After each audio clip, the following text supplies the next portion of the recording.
Hello, Bronco fans and football fans everywhere. Welcome to Broncos Breakdown on the MHRT Network. This is a show that is everything Broncos and sports topics related. I am your host, Bronco Bill. All right, guys, we all know that the Denver Broncos were sold. Let me give you some information behind the scenes you may not know. The Denver Broncos have been sold to the Walton Penner Group for a reported $4.65 billion. That's right, with a B. Joining Rob Walton will be Melody Hobson. She is co-CEO of Ariel Investments, as well as chair of the board for Starbucks. And if that's not enough, she's a director of JP Morgan Chase. Wow. I guess Rob Walton brought in an absolute perfect fit, because with all of those things that she's a part of with the investment, so she knows how to invest money, or how to it says that she is she's a co-CEO of Ariel Investments, so she knows what she's doing. She's apparently intelligently smart, and you have to be if you're going to be owning a team that's worth $4.65 billion. She's also a chair of the board for Starbucks. Now, I don't know what that means for Invesco Field at Mile High, or I should say, sorry, not Invesco, Empower Field at Mile High. They may have Starbucks there now. I mean, why not? It would be a great move.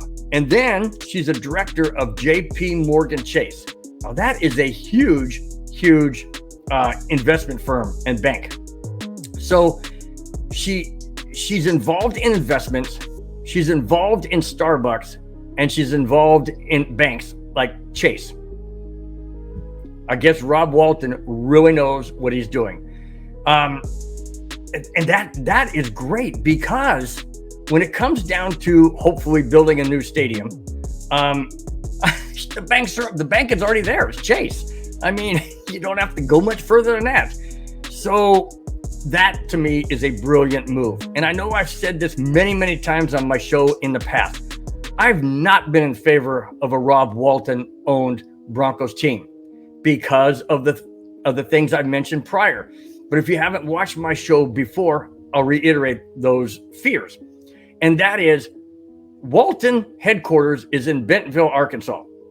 Rob Walton lives in Arkansas. So if he decides, getting kind of tired of Colorado and the team being there, I think I want to move him closer to home. That's my biggest fear, that he will one day say, I think I'm moving him to Arkansas. I'm gonna call him the Arkansas Broncos or the Bentonville Broncos or something. Doesn't sound good, and to me it doesn't sit well.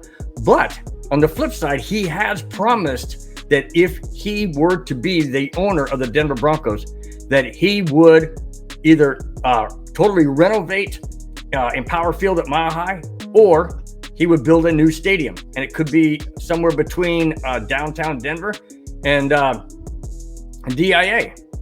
So if that's the case, then, okay, I'm in favor of him being the owner. That part doesn't sit well. But on the flip side of Rob Walton and the group buying the Denver Broncos, the Broncos' new owners, yes, Rob Walton and Penner Group, have reached out to Peyton Manning about a role in the organization. This could be part owner or an advisory part. It doesn't matter to me what Peyton Manning does involving the Broncos, because it's only a good thing. It's a positive thing. Yes, he could be the face of the Broncos for sure. People in Colorado love Peyton Manning. Peyton Manning loves Colorado. He loves the Denver Broncos. He's been to the mini camps. He's even taken Russell Wilson under his wing as to how things are done in Denver. I'm not sure if you saw that commercial. If you haven't, check it out on YouTube. It's called the Changing of the Guard, I believe. It's hilarious. It's Peyton Manning and Russell Wilson, and it is perfect. But that's what I love about Peyton Manning, is that he wants to be involved in the Broncos. Problem is he has his own show with Eli on, I believe it's ESPN Plus or ESPN2 or something like that. I've watched it a couple of times just to remember the actual station right offhand. I've watched it. It's hilarious. Peyton Manning's funny. He's got a great sense of humor. And I think it would be great for Peyton Manning to be part of the Broncos organization in some way. I just don't know if he's willing to give up that gig, or even if he can do two or both. I don't know if that would be a conflict of interest. It possibly could be, in which case he'd have to make a choice. But I just thought it'd be very interesting if Peyton Manning were the face of the Broncos and not John Elway. I mean, John Elway, I hate to say it, has lost some favor in Broncos country because of some of the moves that he did or didn't make in the draft. Letting players go that he easily could have restructured or done something. But any case, I just think Peyton Manning would be a really, really good fit to be the face of the Denver Broncos moving forward. All right, let's go. Speaking of John Elway, let's go to John Elway. Now, former Broncos quarterback. This is interesting. This is really interesting. And I'll give you my comments. Former Broncos quarterback John Elway was offered an opportunity to buy 20% of the team for $36 million in 1998. He declined. Had he taken that offer, his $36 million would have netted him $900 million with the sale to Rob Walton of the sale of the Broncos to Rob Walton and his group. He also gave up the rights of first refusal to buy the rest of the team. So back in 98, right after the Broncos won the Super Bowl, and I believe Elway retired in 99. Well, in 98, he was offered that $36 million 20% share of the Broncos by Pat Bowlen. Now, had he accepted, he couldn't have taken that ownership until after he retired.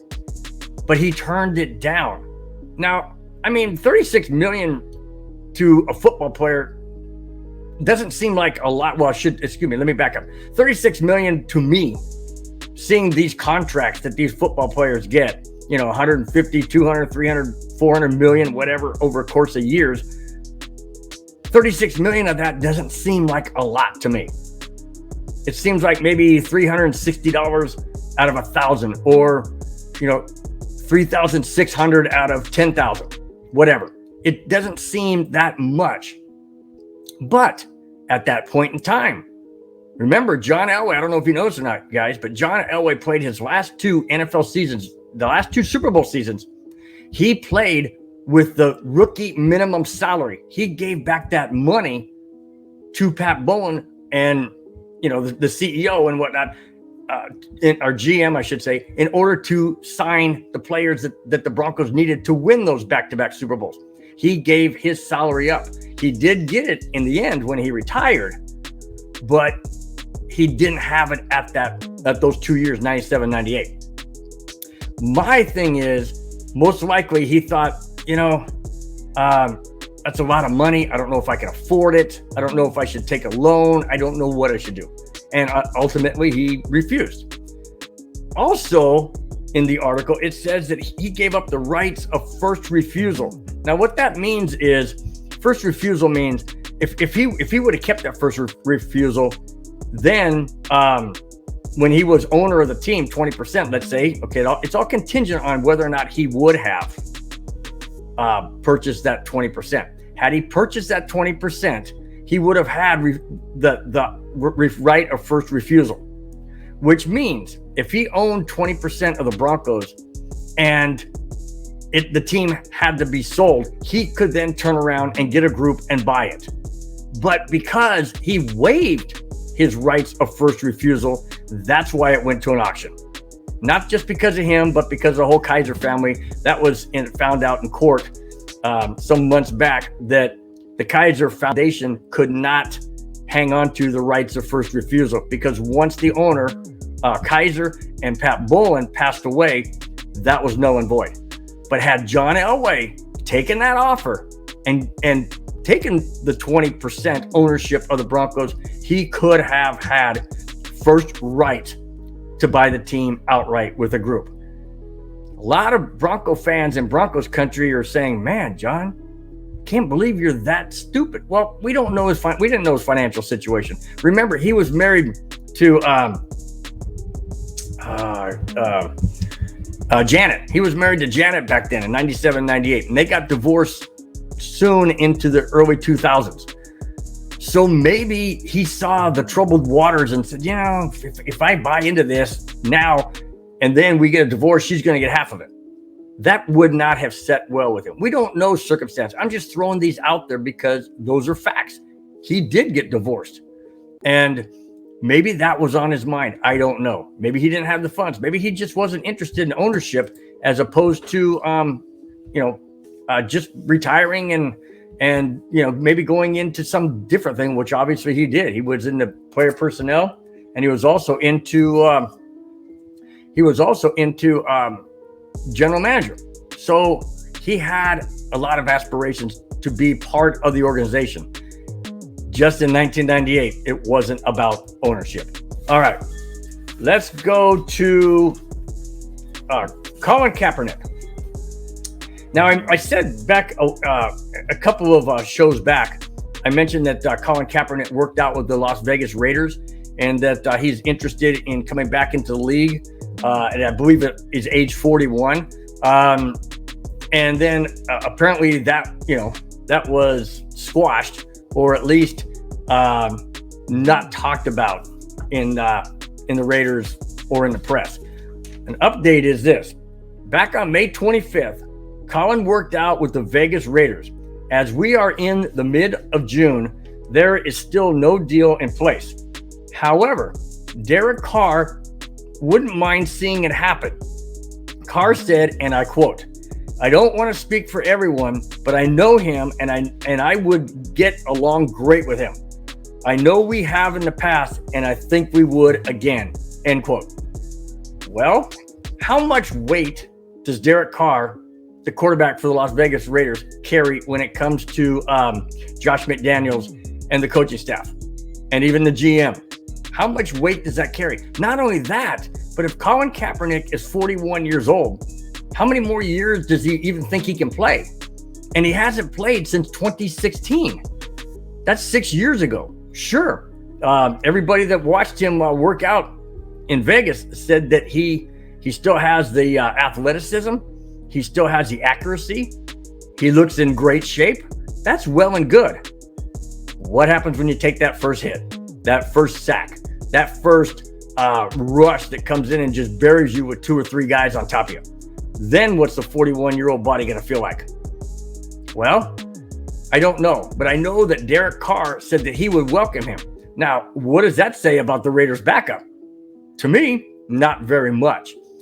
But then again, Derek Carr and Colin Kaepernick, they played in the the WAC, Western Athletic Conference. So they played against each other there, and then they moved on to the NFL. So they are friends. I don't know how close or anything, but if Derek Carr is going to say, I know we've gotten along in the past, and I think we would again, that tells me that there still is some type of relationship there, whether it be, distant or whatever. It's still there. I found that interesting, though, that Derek Carr is polling for Colin Kaepernick to come back into the league, and he said he would welcome him, basically saying, "I'll welcome him with open arms." Well, we'll see what happens from that, but as of now, Colin Kaepernick is still out of the NFL. All right. Now we got to go to Deshaun Watson. This guy just won't go away, will he? He just won't go away. Here it is. A 24th civil lawsuit has been filed against Browns quarterback alleging a graphic encounter in 2020. I'm not going to go into the details of the graphic encounter. I read it. It is graphic, and I don't know who's maybe watching my show, so I'm not going down that road. If you guys are interested, you probably can find it. Trust me. Also, there are at least 66 women Watson met for massages over a 17-month period. He had help. This is key, guys. This is key. Listen closely. He had help from the Houston Texans, including non-disclosure agreements in making those appointments. Oh boy, the Houston Texans have now been linked to the Deshaun Watson lawsuits. What does that mean for the Houston Texans? What does that mean for the NFL's reputation? What does that mean with the rippling effect throughout the league? I have no idea. But how can an organization... Now, okay, before I get into that part of it, maybe, just maybe, the Houston Texans were thinking, okay, we're going to get him legitimate massages. You know, he needs massages, his back, his legs, his thighs. He's a football player. He's running. I know that they take ice baths. I know that they do all this stretching and things. But when you take numerous hits and your muscles are sore, yes, sometimes you need them worked out. My question is, why don't you go to a professional massage person like at a clinic or in an in-house they got trainers that work on muscles and tendons and knees and ligaments and everything. Why not have a professional masseuse at the facility instead of having, 66 women? To have different women to have or perform a massage on you with other features? Yeah, right. Now the Houston Texans, including he had help. I'm going to read this again because this is absolutely mind-boggling to me. He had help from the Houston Texans, including non-disclosure agreements in making those appointments. So that means Houston's Texans brass or somebody in that organization knew he was getting different appointments. Not from the same person, not from the same professional clique. I even read where he would solicit personal messages. I don't know if it was from Facebook or Twitter. I have no idea. But he contacted different women personally and said, I'm looking to get a massage. And a lot of them said, that's not even my profession. I don't do that. He said, doesn't matter. This guy has major, major issues. And now the Houston Texans are involved in this civil lawsuits. Like I said, what does that mean for the organization? Oh, they're going to be fine. Now, the NFL is going to watch this. The NFL is going to scrutinize this big time. And I would sure hope so. You cannot have this stuff going on. I mean, if an individual does it's bad enough. An organization, an NFL franchise, a football team, and they're working deals behind the scenes. I have no idea. I don't know anything close to how serious and ramifications this could be. But I know it's not going away anytime soon. That's for sure. That is just, I have no other word for that. I'm at a loss of words. It's just shocking to me. Extremely shocking that an NFL franchise, no matter if it's one person or 101 people that did that, that is inexcusable. And I don't get it. I don't get it. All right, let's go to Baker Mayfield. Speaking of the Cleveland Browns, let's go to Baker Mayfield. Now, the Browns and Mayfield had a mutual agreement that allows Mayfield to be excused from mandatory minicamp. Coach Kevin Stefanski said, and I quote, "We felt it was the best decision for both sides," end quote. Okay, so Baker Mayfield wanted and requested a trade from the Cleveland Browns during the offseason, and it was not granted. And then the Browns go out and they sign a guaranteed contract, $250 million, I believe, guaranteed contract for Deshaun Watson. And now Deshaun Watson's in hot water because of these civil allegations and these civil suits, 24 women now, and the Houston Texans are also involved. And Baker Mayfield gets excused from mandatory minicamp. Oh my gosh.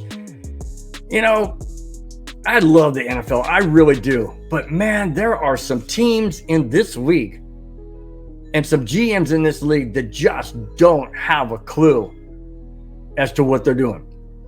How in heaven's name does the GM of the Cleveland Browns give a guaranteed contract to a Deshaun Watson when he knew that there were allegations out there. And then they excused Baker Mayfield, who is their only quarterback, decent quarterback, I guess I should say, albeit that's a stretch in words. But they excused him from mandatory minicamp. Who's their quarterback? Their backup quarterback to Baker Mayfield. I don't know who that is. I'm not a Browns fan. I mean, I know I should probably know that, but I didn't expect Baker Mayfield to miss minicamp or be excused from that. The Cleveland Browns are a mess, man. Not only are the Houston Texans a mess, the Cleveland Browns are absolutely a mess. And the NFL has their hands full with both of these. Houston, well, actually all three. Houston, Cleveland, and Deshaun Watson. Oh my gosh. Well, it's made for a very interesting offseason, that's for sure. It's given me things to talk about. It's just very unfortunate that the NFL has to go through this. All right, let's go to Drew Brees. Now, after just over one season with NBC Sports, Drew Brees is stepping away, citing a need to spend more time with his family. NBC Sports Chairman Pete Bavacqua said, and I quote, the busyness of an NFL career and not taking a break, it was definitely a lifestyle choice for him, which I totally agree with, end quote. So, Drew Brees is stepping away from NBC Sports. Now, I can understand that. It's got to be, I know it has to be a grind to play in the NFL. I mean, you have preparation during the week for the games. In the off season, you got to stay in shape. Yes, there's a little break, but not that much of it. And then you got to come back for OTAs. You have organized team activities. Then you have the mandatory mini camps, and then you have preseason. Yeah, and then you have the regular season. And if you make the playoffs, you're in that, in those games. And then leaving the NFL, going straight into broadcasting or a part of NBC Sports, and being away from home again from, the same, probably much the same amount of time. You got to travel to the next city. You got to get your notes ready. You got to get your game plan in the booth, so to speak, or pregame. You got to get all that ready. And that takes a grind. It has to take a grind. So I commend Drew Brees for stepping away. I mean, family is very, very important. And if you don't spend time with family and you're not there to see his child grow up, go to college, do whatever, be a part of family situations and family activities, that's tough. That's very, very tough. So I commend Drew Brees for stepping away. I think it's a very, very smart move. And if he ever does want to get back into it down the road, I'm pretty sure that if it's not NBC Sports, it will probably be another network that would totally welcome Drew Brees back in their fold. All right, let's go to the preseason schedule. Now, let me move these papers here. Okay, the preseason schedule has been released by the NFL, and I am only going to talk about the Broncos preseason schedule. Absolutely, obviously. Okay, first game is Saturday, August 13th, 6 p.m. Pacific time, versus at home against the Dallas Cowboys. Then Saturday, August 20th, 10 a.m. Pacific time at Buffalo Bills. And then the last preseason game is Saturday, August 27th, 6 p.m. Pacific time at home against the Minnesota Vikings. Okay, that means the Broncos have 2 of their 3 preseason games at home. The middle one is on the road at Buffalo. So that means the first 4 games, 3 of them being preseason, obviously, are home, away, home, away. The first game of the regular season is at Seattle. In case you didn't know, that is the first game of the regular season. So it will be a homecoming of sorts for Russell Wilson. But, hopefully he can get some really good playing time in the preseason, get his legs underneath him, get his his mind focused. I'm pretty sure he's going to play. He should play at least half, if not 2/3, of the third game, or maybe just the second game. I'm not sure, but I'm pretty sure he's going to play at least a half. He's going to have to get into to game speed and game recognition and what the defense of another team is going to throw at him, and not just the Broncos defense. Okay, can't wait for the NFL season. I can't wait for preseason, to tell you the truth. I want to see what this team is going to look like. I know it's going to be a lot of rookies, especially in game one, a little bit more veterans in game two. I get that. I understand that. But to me, it's football. And I can't wait to see a Russell Wilson-led Broncos team. I really can. And like I mentioned before in previous shows, I haven't been this excited at this early stage of the season than I was with Peyton Manning when Peyton Manning was there. I was the same way. Absolutely the same way. And I'm that way again. I can't wait. I cannot wait for August 13th. It's going to be great to see Russell Wilson in orange and blue on an actual NFL field playing an NFL game in Broncos colors. All right, guys, let's go to the very last segment, and we all know what that is.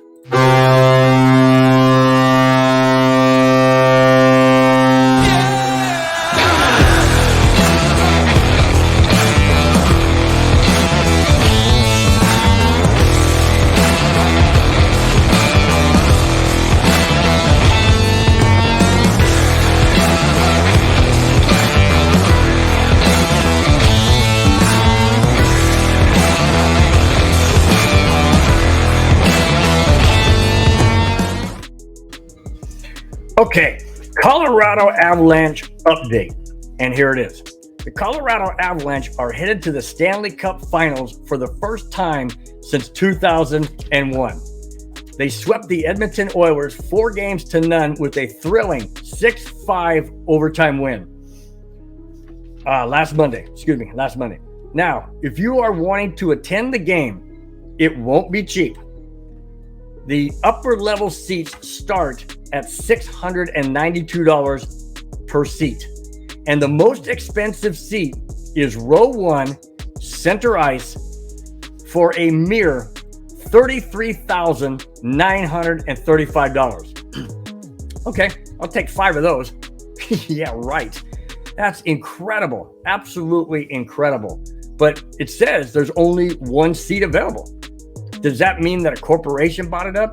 Does that mean that that was the only seat that they would put at that price? Possibly, because it's center ice, first row, right there. But if you got the money, I guess that's what you do. I don't know. Me personally, I would love to just be in Colorado. Go to I'm gonna plug a bar there, DNVR. A tavern. I would love to be there with a bunch of crazed Colorado Avalanche fans cheering every single goal, every single hit, every single win. Every single win. That would be phenomenal.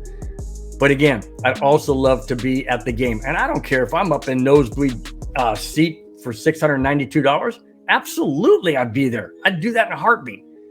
Unfortunately, I can't, but I would love to be there. Anyways, we don't know who the Colorado Avalanche are going to play. Tonight, Thursday, as I'm recording this, the Avalanche are waiting to see if it's going to be the New York Rangers or the Tampa Bay Lightning. Their series is tied 2-2. The game is back in New York for Game 5, and that is Thursday night. Excuse me, guys. That is Thursday night. And if whoever wins that game, statistically, usually goes on and wins the next game, and wins the conference. So I don't know if I want the Rangers. Rangers started out and took a 2-0 series lead. I said, oh boy, I don't want the Avalanche to have to play the Rangers. They're on a hot streak right now. And then the last 2 games, the Tampa Bay Lightning won. So now I'm thinking, oh man, do I want the Lightning? I'm not sure. But I have to say this, guys. Most of the time you don't want to play a Stanley Cup champion that is defending. But the Tampa Bay Lightning is not just a Stanley Cup defending team. They are back-to-back Stanley Cup defending team. Do I really want the Colorado Avalanche to play them with that pedigree, with that experience? Nope, I don't. I absolutely do not. But that being said, I know that whoever Colorado plays, they had better have their head in the game because they're getting a tremendous amount of rest. The projected start, or the projected date, I should say, for Game 1 of the Stanley Cup Finals in Colorado, Ball Arena, I heard and read it looks like it's going to be next Thursday. That is the 17th or 16th. I'm sorry, that's the 16th. That's the 16th. That means the Avalanche will have almost 2 weeks off before they play again. That's good and bad news. It's good because those players that have nicks and bumps and bruises and kinks, and Nazem Kadri coming off of a finger surgery, other injuries. Burakovsky, he played in Game 4, but he wasn't full speed. Darcy Kemper, he can always use the extra rest. My thing is this: how much rest is too much rest? Because with every single day of rest, they lose their skating legs. They lose their speed. They lose their game, not preparation, but their game mentality. They lose that when they're not playing back-to-back, or not back-to-back games, but a game every other day. You lose that edge. That's my fear, is that the Avalanche will lose their edge. And no matter who wins coming off of this Eastern Conference Championship, no matter who wins, they're only going to have a few days off before they play again. They won't have as many days off as the Colorado Avalanche. That bothers me. Hopefully, Jared Bednar is working them through practice every other day to keep them in shape. I certainly hope that. But we will find out who the Avalanche will face here in the next 4 to 6 days. All right? That's it, guys. That's all I have. Thanks for watching. Thanks for subscribing. And let me bring you back up to the other shows on the MHRT Network. On Tuesday, it is the 5280 podcast, hosted by Madungus Creevy, Glenn Howler, and others, Bree, Cam, and Boggins. That goes live every Tuesday, 4, 5, 6, and 7. And on Wednesday is the Wild Wild West show, and that features a fan from every AFC West team: Broncos, Raiders, Chargers, and Chiefs. That goes live every Wednesday, 4:30, 5:30, 6:30, and 7:30. And then on Thursday, we have the Nothing Rhymes with the Orange and Blue podcast. That's hosted by Johnny Baki and his really good friend Isaiah Henderson. That goes live every Thursday, 4, 5, 6, and 7. And then on Friday is Broncos Breakdown, and it is dropped on YouTube and other channels at 11 a.m., 11, 12, 1, and 2. And that's every Friday, MHRT Network, like all of these other shows are. Thanks again, guys, for watching. Thanks for subscribing. Have a wonderful, wonderful rest of your week and weekend, and we will talk to you next Friday. Bye-bye.